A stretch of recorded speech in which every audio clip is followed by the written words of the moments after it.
சீக்கிரமே நம்ம அன்பு மேல எந்த தப்பும் இல்ல அப்படின்னு சொல்லி நம்ம அன்பு ஜெயில இருந்து வரணும் அப்படின்னு சொல்லி நினைக்கிறவங்க நம்ம வீடியோக்கு லைக் பண்ணிக்கோங்க. ஆமாங்க, உண்மையை சொல்லணும் அப்படின்னா அன்பு மேல எந்த தப்பும் இல்ல அப்படின்றது நம்ம எல்லாருக்குமே நல்லா தெரியும். அதை சீக்கிரமே ஆனந்தி என்ன பண்ண போறாங்க அப்படின்னா தன்னோட ஆதாரத்தை மூலமா அதை நிரூபிக்க போறாங்க. அதுதான் இதுக்கப்புறம் நடக்க போகுது. ஓகேங்க, இன்னைக்கு எபிசோட் நடந்த முக்கியமான விஷயங்கள் என்ன அப்படின்றத பார்த்துட்டு இனி அடுத்தடுத்து என்ன நடக்க போகுது அப்படின்றத பார்க்கலாம். இன்னைக்கு எபிசோட்ல பாத்தீங்கன்னா பாஸ்கர் அப்படின்ற ஒரு கேரக்டரை அறிமுகப்படுத்துறாங்க. அது யார் அப்படின்னு பாத்தீங்கன்னா ஒரு பொண்ணு கிட்ட தப்பா நடந்து அவனை தூக்கி ஜெயில போட்டிருக்காங்க. ஆனா அவர் எந்த தப்பும் பண்ணல அப்படின்ற மாதிரி அவர் சொல்றாரு. சோ அவரோட பொண்ணு தான் இன்னைக்கு அவரை பாக்குறதுக்காக அங்க ஜெயிலுக்கு வந்திருக்காங்க. சோ ஆனந்தி அந்த பொண்ணை பார்த்து பேசுறாங்க. அந்த பொண்ணு கிட்ட நடந்த விஷயங்கள் எல்லாத்தையும் கேக்குறாங்க.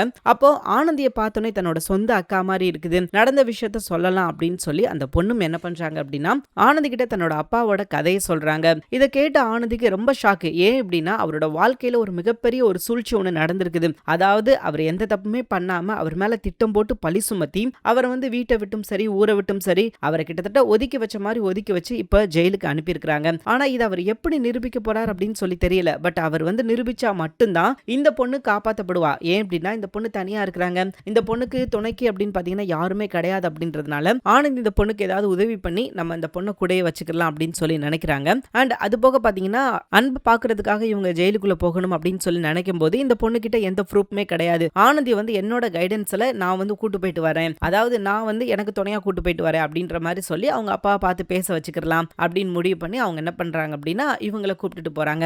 சோ அங்க பார்த்தா பாஸ்கர் அப்படின்றவர் அழுதுகிட்டு இருக்காரு. அன்புக்கு அவரை பார்க்கும் போதெல்லாம் கோவம் வருது. ஒரு சின்ன பொண்ணுகிட்ட எப்படா நடந்துகிட்ட அப்படின்னு சொல்லி கோவப்படுறாரு அண்ட் சண்டெல்லாம் போட்டுக்கிட்டு இருக்காரு. ஆனா உண்மை என்ன அப்படின்றது கூடிய சீக்கிரமே தெரியும். சோ இப்ப அன்புவை பார்த்து ஆனந்தி பேசும்போது பாஸ்கர் அப்படின்ற ஒரு கேரக்டரும் கூட வருது. இதை பார்த்து அன்புக்கு செம்ம ஷாக்கு. ஆனந்தி இவர் எதுக்காக நீ பார்க்கணும் அப்படின்னு சொன்ன அப்படின்னு சொல்லும் போது நடந்த விஷயங்கள் எல்லாத்தையும் ஆனந்தி அவர்கிட்ட சொல்றாங்க. அவருக்கு மிகப்பெரிய ஷாக்கு. என்னடா இது இப்படி சொல்ற ஆனந்தி, ஆனா நான் அவர் குற்றவாளி அப்படின்னு சொல்லி நினைச்சுக்கிட்டு இருக்கேன் அப்படின்ற மாதிரி சொல்ல, இல்லங்க அவரோட பொண்ணுகிட்ட நான் விசாரிச்சேன், இப்ப அந்த பொண்ணு கிட்ட தான் நான் பேசினேன், அந்த பொண்ணு சொன்னதை வச்சு பார்க்கும்போது நிச்சயமா இவர் எந்த தப்பும் பண்ணிருக்க மாட்டாரோ அப்படின்ற மாதிரி எனக்கு தோணுது. ஆனா உண்மை என்ன அப்படின்றது விசாரணையில தெரியும். நம்ம முடிஞ்சா இவங்களுக்கு உதவி பண்ணுவோம், இல்ல அப்படின்னா நம்ம வேலையை பார்ப்போம் அப்படின்ற மாதிரி ஆனந்தி சொல்ல அன்புக்கு ஓகே, ஏன்னா முடிஞ்சாதானே செய்ய போறோம், இல்லைன்னா நம்ம எதுக்கு வாண்டடா போய் ஹெல்ப் பண்ண போறோம் அப்படின்னு சொல்லி அவரும் ஓகே ஆனந்தி பாத்துக்கோ, எந்த பிரச்சனை நமக்கு வரக்கூடாது, ஏன்னா நமக்கே ஆல்ரெடி நிறைய பிரச்சனைகள் இருக்குது, இதுல இந்த ஒரு பிரச்சனை தனியா தூக்கி சுமக்க முடியாது அப்படின்ற மாதிரி அன்பு சொல்ல ஓகே அன்பு நான் பாத்துக்கிறேன், நீங்க அதை பத்தி எதுவுமே ஒரி பண்ணிக்காதீங்க அப்படின்ற மாதிரி ஆனந்தி சொல்லிட்டாங்க. அண்ட் அவங்க அப்பா பார்த்து அந்த பொண்ணு பேசுற பார்க்கும்போதே அன்புக்கு தெரியுது ஓகே இவர் மேல அப்ப எந்த தப்பும் கிடையாது,